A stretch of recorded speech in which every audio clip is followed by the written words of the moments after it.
All right, hello everyone. My name is Dakoba, and welcome to World of Warcraft. Today we're going to be taking a look at a gnome sequencer sequence for Beastmaster Hunter. Now, gnome sequencer is an add-on that, if we take a look at it, we can see what it does. If we pull up my 1.1 sequence here. Now, what gnome sequencer does is it lets you define a series of actions and then bind that sequence to a key. So the first time you hit that key, it'll fire off the first action. That's one of these macro blocks. The next time you hit that key, it'll fire off the next action, in this case, kill command. The next time, it'll do the next one, barb shot, bestial wrath, and so on. This one is meant to be disabled. Let's go ahead and fix that. And so each time we activate the sequence, it will fire an ability sort of in order, in sequence, until we get to the end, and then it'll loop back to the beginning and start again. Now, by cleverly sort of organizing our abilities and repeating them, as necessary, we can create something that simulates a pretty high level sequence and allows us to sort of make that part of the game much easier, so we can focus on using our other abilities, things like our interrupts, traps, defensives, heals, things like that, as well as focus on our positioning and managing the fight. Now, in order to do this, you'll need to import a sequence. You can do that by clicking the import button there, and then there is a piece of text, and I will include a link in the description to the text for the sequence that I created for 11.1 for hunters. And so if you paste that text in there and hit import, it will add it to your sequence list. Now, since this sequence is already in there, it'll probably give me an error once it tries to, so I already have the sequence in there, so we're just going to ignore that. But that's what adds the sequence to the list. Once that's done, you can then use this by binding it to a key, and that's done in the key bindings menu. Now, I use my mouse scroll wheel with control in order to do my sequence. I also bind them to a couple of keyboard keys in case I want to tap. You can bind these to sort of any key you want. And what that lets me do is, if I target one of these training dummies over here, then I can simply hold down control and then scroll my mouse wheel, and that will do my rotation for me. And it will work through each of the abilities in that sequence and fire them off in order, and that is how I do the rotation. Now, this lets me focus on my other abilities, things like my survival of the fittest or my exhilaration. If I'm taking some damage, it lets me keep an eye out for where I might want to go, watch my feet if I need to move around. And the sequence does maintain around 95% uptime with 3 stacks of Frenzy. Occasionally it'll fall off. You'll see it's about to do that here because I haven't had, no procs in that set, which a little bit of a bummer, but that's okay. It happens sometimes. We'll quickly recover, and then we'll be right back up to maximum damage. And the same with Beast Cleave as well. So you can see in this particular trial, we're sitting around 1.75 million damage per second.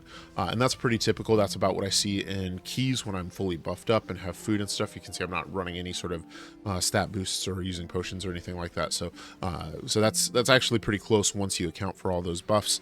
And then obviously that varies fight to fight based on the number of targets and how much I need to focus on mechanics and things like that.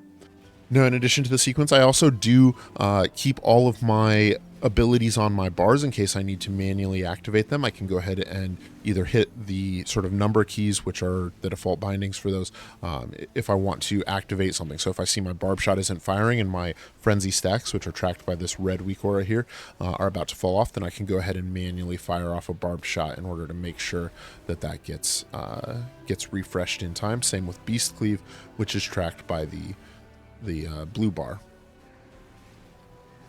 That's also where I keep my other abilities, my Fortitude of the Bear, Survival of the Fittest, Exhilaration, and Aspect of the Turtle for my major defensive and healing cooldowns, my Dwarf Racial for Stone Form, which cleanses, poisons, and debuffs and provides a minor defensive ability. I've also got my Call of the Wild and Bestial Wrath, Aspect of the Cheetah, all the other abilities that I might want to use in a fight. And then I bind my interrupts, stuns, and traps and other CCs to other keys as well. So I have easy access to all of those. Now, in terms of gear and statting, all right, like I said, right now I'm still in sort of mid-tier Season 1 stuff. I'd actually switched over to my Paladin towards the end of Season 1. So that's the character I got my Keystone Hero and ahead of the curve on and all of that. But for Hunter, I generally run a lot of haste. I like the way haste feels. It makes the rotation smoother and easier to maintain the necessary abilities, and I really like that. So I tend to run more haste than is usually recommended, but generally we want a pretty even balance of crit, haste, and mastery, and to avoid versatility as much as possible.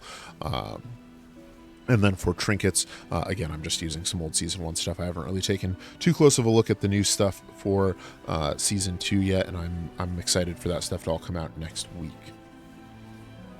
Let's go ahead and jump into a delve and see how this rotation works in one of the new delves.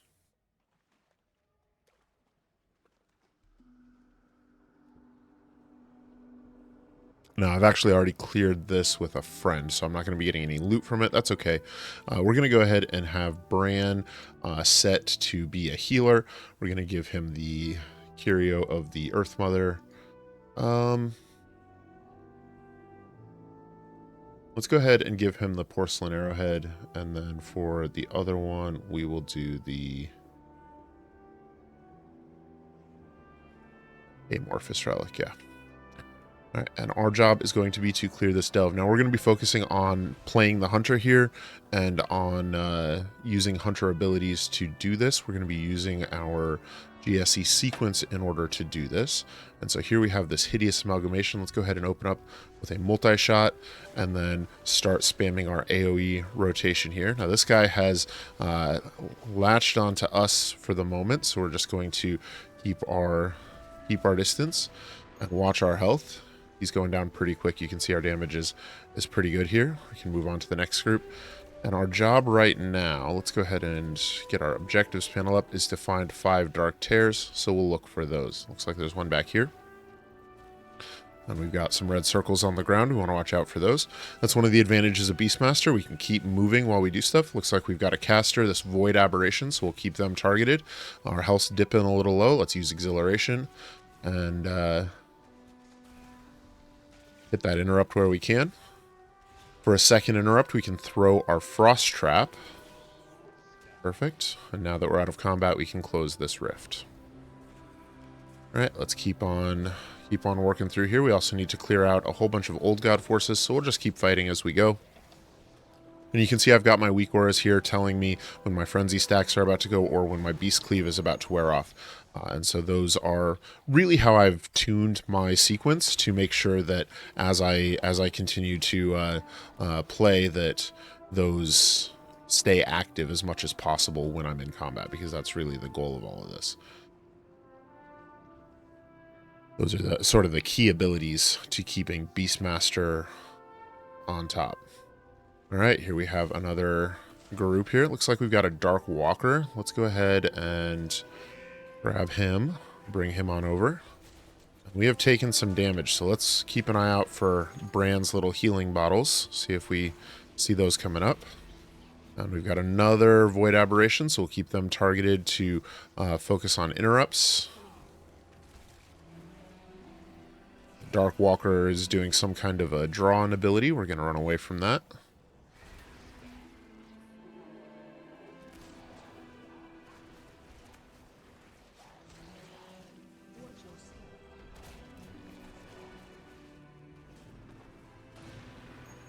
I'm gonna watch out for these circles.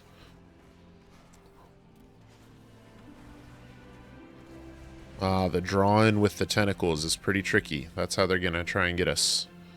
Clever, clever. All right, and it looks like we have a couple of parasites that are afflicted by Zekvir. We can go ahead and clear those out, give us a little bit more percentage, and clear out Zekvir's influence. Not that that's a, critical objective here, but we'll do it. All right. All right, so now we have another portal here, which we can't open in combat, so we'll go ahead and keep on fighting. Look for casters. We'll look for opportunities to kite.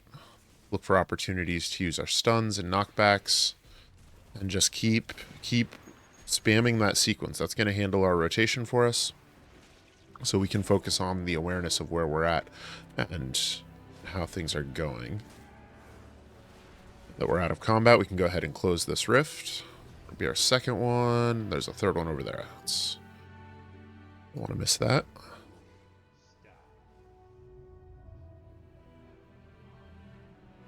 Beautiful.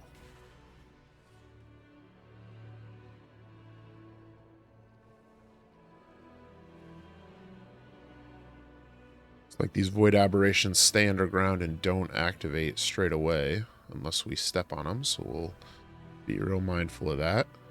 We can go ahead and gather up some of these enemies and just move on past. And try and bring them up to this Darkwalker, who has decided he likes us. So the Darkwalker does seem to be the bigger enemy. We're going to keep him focused. He's casting his draw in, so we're going to avoid that. It's pulling us backwards. We'll come up this way. And that's that taken care of. Oh. Alright, avoid that void aberration, close this rift, and let's move on.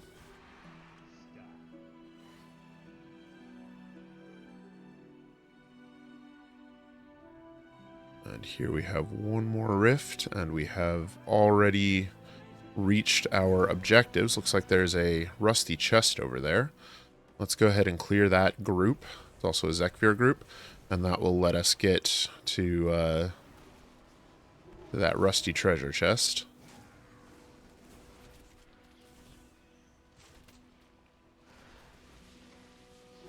Oh, and we've pulled the stolen loader. No big deal. Be able to clear that up quickly. Keep it interrupted where we can. And it hits pretty hard, so we're going to be staying near our healing bottles, and if we need to, we can pop into one of those real quick. Don't have an interrupt for this one, so it's just going to hurt a little.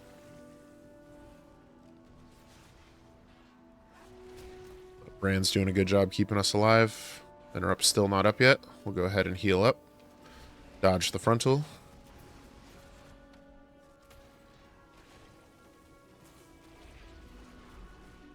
Interrupt is back for that one. We'll try our trap if he gets another cast off. Watch our feet. And he is immune to traps, so. Yep. Alright, so we got the perfect shield there, and the loader signal. Excellent. Go ahead and loot and move on. Probably going to have to take on at least one of these groups, so we'll just go ahead and clear the lot of them up to the final boss.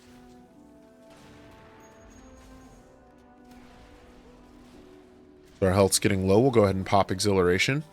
That's going to give us a little bit of healing and a little bit of a defensive cooldown. If our health gets low again, we have our Fortitude of the Bear, as well as our healing potions and our Cave Dweller's Delight. And here we are up against the boss. So let's go ahead and throw our Hunter's Mark on him so we get a damage boost at the start. And we'll heal up at the campfire.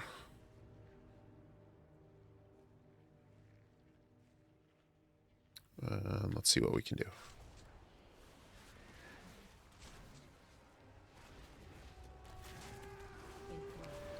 Interrupt Hopeless Curse. Tear it down is going to do a big chunk of damage to us, and then pretty soon we should start seeing some AoE effects on the ground.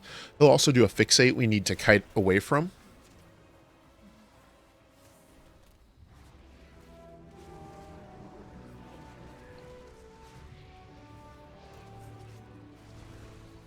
So Hopeless Curse is up. That reduces our casting and movement speed, and also deals some heavy damage. Paired with the Fixate, that's pretty dangerous, so if we get that Hopeless Curse on us, we'll want to run away. Now in our case, we can cleanse it. We'll interrupt this one. If his next one we won't have our interrupt for, but we'll be able to cleanse it with our Dwarf Racial. I wanted to see what the curse actually did, so I let that first one come off on us.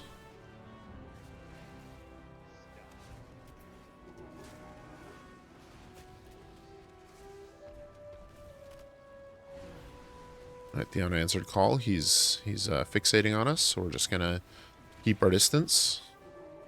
Watch our feet as best we can. And take him down. And that is it for the delve. So that is, it's just that simple. You know, we focus more on the mechanics. We focus more on the using our special abilities and managing the fight, and less on the rotation using these sequences, and makes for a different kind of game, and it's a lot of fun. So give the sequence a try and let me know what you think. And if you'd like to see another class or anything else, let me know down in the comments as well. Thanks for watching. My name is Koba, and I hope you have an efficient day. I'll see you soon.